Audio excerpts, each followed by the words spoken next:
خوبصورت جنگل میں ایک غریب مگر محنتی چڑیا رہتی تھی جس کا نام تھا بیبو چڑیا۔ اس کے 2 بچے تھے اور وہ اکیلی ہی ان کی پرورش کر رہی تھی۔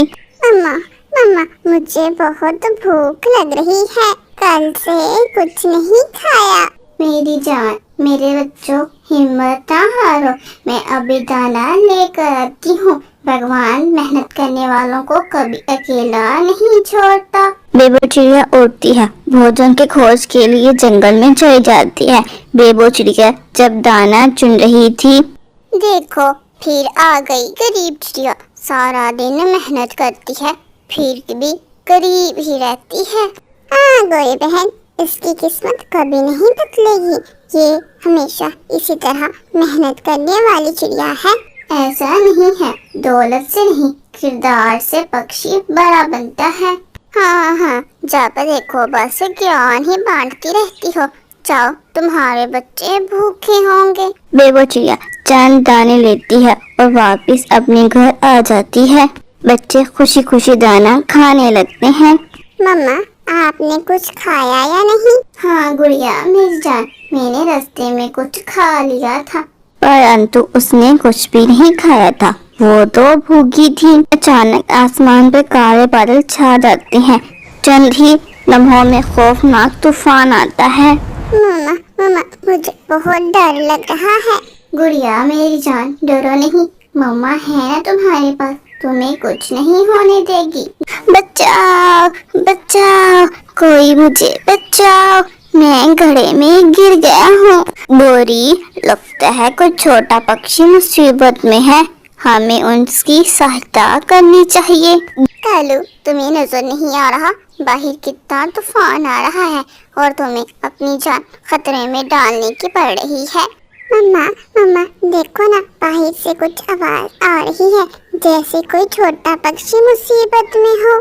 ہاں بیٹی، اگر میں اس کی سہایتا کرنے کے لیے نہ جاؤں تو میری انسانیت نہیں، میری پرندگی بھی مر جائے گی۔ تم اپنے بھائی کا خیال رکھو، میں ابھی اس کی سہایتا کر آتی ہوں۔ بیبو چڑیا اپنی جان خطرے میں ڈال کر طوطے کے بچے کو بچا لیتی ہے۔ اگلی صبح پورا جنگل جمع ہو جاتا ہے کیونکہ وہ کسی عام طوطے کا بچہ نہیں بلکہ راجا طوطا کا بیٹا تھا۔ یہ میرا بیٹا ہے، تم نے اس کی جان بچائی، مانگو جو چاہے مانگ لو۔ مجھے خیرات ہی چاہیے، مجھے صرف ایک موقع چاہیے تاکہ میں اپنی محنت سے اپنے بچوں کا مستقبل بنا سکوں۔ بیبو کی بات سن کر راجا طوطا بہت زیادہ پریشان ہو جاتا ہے۔ تو ٹھیک ہے چڑیا، آج سے جنگل کی اناج کے گھر کی نگران تم ہوگی۔ میں یہ نہیں ہونے دوں گی، یہ کیسے ہو سکتا ہے ایک غریب چڑیا اتنی عزت حاصل کر لے۔ جنگل میں جب رات ہو جاتی ہے، گوری کوی چپکے سے نکلتی ہے اور اناج چرا کر بیبو چڑیا پر الزام لگا دیتی ہے۔ اناج غائب ہے۔ بادشاہ سلامت، چور یہی ہے بیبو چڑیا۔ گوری کوی کی بات سن کر سبھی حیران ہو جاتے ہیں اور بیبو چڑیا رونے لگتی ہے۔ میں نے چوری نہیں کی، میں نے کبھی کسی کا حق نہیں لیا۔ تبھی کالو کوا اڑتے ہوئے آتا ہے اور سب کچھ روک دیتا ہے۔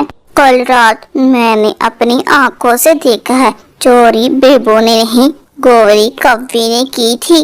تم جھوٹ بول رہے ہو، میں نے چوری نہیں کی۔ اسی سمے عقل مند الو آتا ہے۔